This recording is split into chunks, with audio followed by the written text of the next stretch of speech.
Salam untuk kita semuanya, berjumpa lagi dengan saya di channel Aritila Tutorial, tempat kita untuk berbagi informasi seputar informasi pendidikan dan informasi guru, serta informasi honorer dan informasi lain yang ada hubungannya dengan dunia pendidikan dan guru dan dunia honorer, atau informasi lain yang relevan.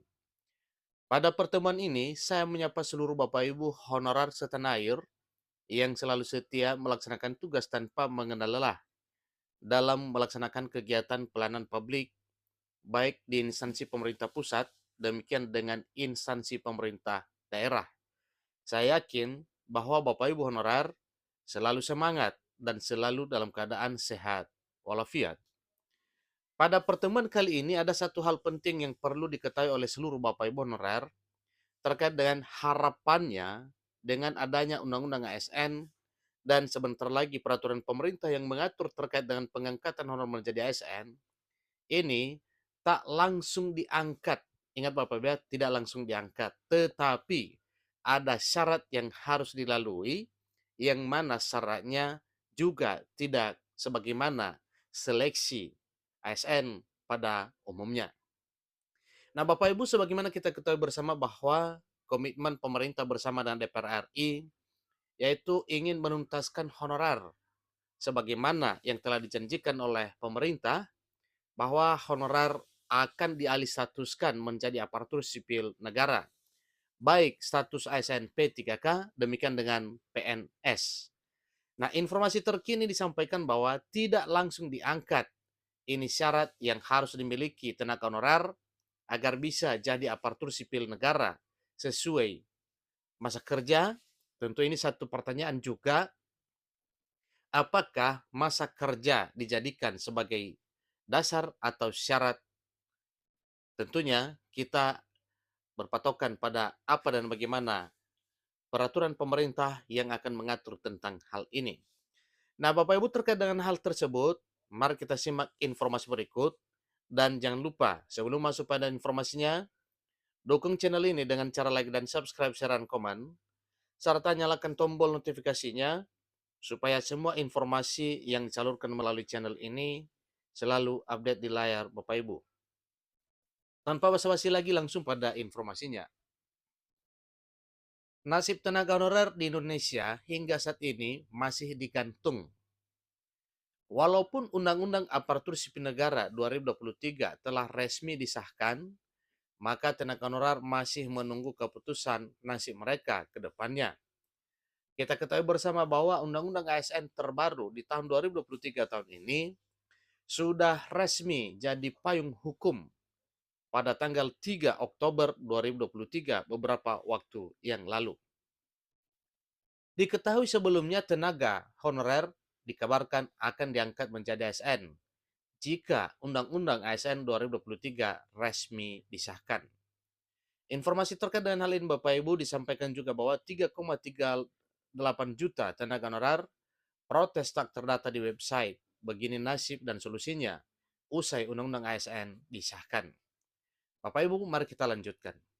Hal tersebut karena penataan tenaga honorer di Indonesia menjadi salah satu isu penting yang dibahas dalam Undang-Undang Aparatur Sipil Negara 2023. Namun, ternyata tenaga honorer tidak langsung diangkat menjadi aparatur sipil negara. Meskipun Undang-Undang ASN 2023 telah resmi disahkan, tetapi masih ada proses dan tahapan yang mesti dilalui oleh honorer supaya bisa diangkat menjadi aparatur sipil negara. Baik itu status pegawai pemerintah dengan perjanjian kerja atau P3K, demikian pula dengan status pegawai negeri sipil atau PNS. Tenaga honorer perlu memenuhi syarat yang ditentukan untuk bisa diangkat. Pengangkatan tenaga honorer salah satunya ditentukan oleh masa kerja.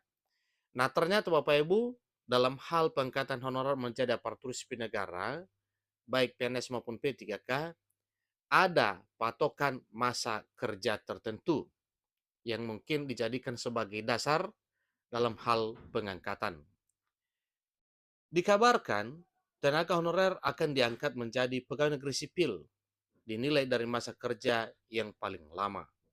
Nah, benar apa tidak Bapak Ibu, tentunya itu memang jadi satu harapan bahwa salah satu cara untuk menuntaskan tenaga honorer yaitu dengan diangkat menjadi pegawai negeri sipil atau PNS. Lalu, apa saja syarat lain yang harus dimiliki tenaga honorer agar bisa diangkat menjadi pegawai negeri sipil? Berikut beberapa syarat yang harus dimiliki tenaga honorer dalam pengangkatan menjadi pegawai negeri sipil. Bapak Ibu mari simak syarat yang harus dimiliki tenaga honorer tersebut biar bisa diangkat menjadi pegawai negeri sipil. Pertama, seleksi administrasi. Tenaga honorer yang akan diangkat menjadi aparatur sipil negara harus mengikuti seleksi administrasi berupa verifikasi dan validasi data surat keputusan pengangkatan. Yang kedua, masa kerja. Hal ini juga ditinjau Bapak Ibu. Masa kerja itu tidak bisa diabaikan karena memang menjadi salah satu syarat. Tenaga honorer yang memiliki masa kerja paling lama akan diprioritaskan dalam pengangkatan menjadi aparatur sipil negara. Namun, tidak hanya itu saja. Ternyata tenaga honorer yang bekerja di bidang fungsional, administrasi, pelayanan publik seperti bidang pendidikan, kesehatan, penelitian, dan pertanian juga akan diprioritaskan. Ketiga, gaji, ijazah, dan tunjangan. Pengangkatan tenaga honorer menjadi aparatur sipil negara dilakukan dengan mempertimbangkan gaji, ijazah, pendidikan terakhir, dan tunjangan yang diperoleh sebelumnya.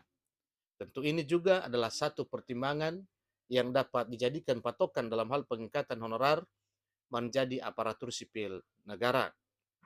Jadi pengangkatan tenaga honorer menjadi ASN juga akan dilakukan secara bertahap berdasarkan skala prioritas dan hasil audit dari data para tenaga honorer yang bersangkutan. Itulah syarat yang harus dimiliki tenaga honorer agar bisa diangkat menjadi aparatur sipil negara. Satu hal yang perlu diketahui oleh seluruh Bapak Ibu honorer, berbagai informasi mengenai penyelamatan, pengangkatan, penuntasan, penyelesaian honorer ini tentu semuanya itu adalah informasi yang benar. Karena memang harapan seluruh honorer dan masyarakat supaya semua honorer ini dialih statuskan, dialih fungsikan menjadi aparatur sipil negara. Namun kesemuanya itu tetap berpedoman dan berpatokan pada apa dan bagaimana undang-undang yang berlaku. Seperti kita ketahui bersama bahwa di tahun 2023 ini diresmikan Undang-Undang ASN yang terbaru yang menjadi dasar hukum juga dalam hal menuntaskan honorer. Setelah itu masih ada lagi yang ditunggu, yaitu peraturan pemerintah yang ada hubungannya dengan pengangkatan honorer menjadi aparatur sipil negara. Namun janji Menteri PAN-RB bahwa setelah Undang-Undang ASN disahkan, paling lama 3 bulan setelahnya, terbitlah peraturan pemerintah yang mengatur terkait dengan pengangkatan honorer menjadi aparatur sipil negara. Demikian informasinya, semoga impian Bapak Ibu honorer untuk diangkat menjadi ASN, baik P3K maupun pegawai negeri sipil, bisa tercapai sebagaimana harapan. Doakan kerja pemerintah untuk merancang peraturan pemerintah yang segera akan terbitkan. Semoga lancar tanpa ada kendala apapun. Demikian, semoga bermanfaat. Sampai ketemu pada informasi berikutnya. Terima kasih.